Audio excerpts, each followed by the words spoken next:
If you want to go ahead and then increase the functionality of VLC Media Player, then what you can do is you can go ahead and install extensions for it.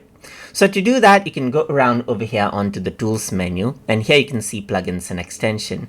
And here what you can do is you can click on find more add-ons, and then what happens is that it'll go ahead and then search for different extensions. Like for example, there's interface and so forth, as you can see right here.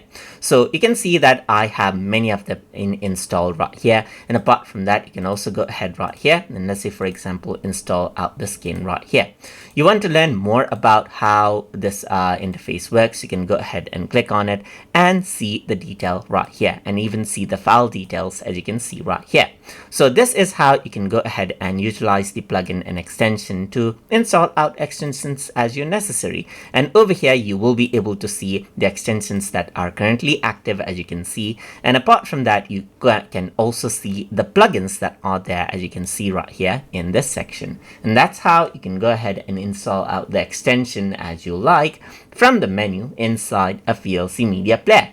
So hope you guys learned something as always. And as always, please like, comment, share, and subscribe.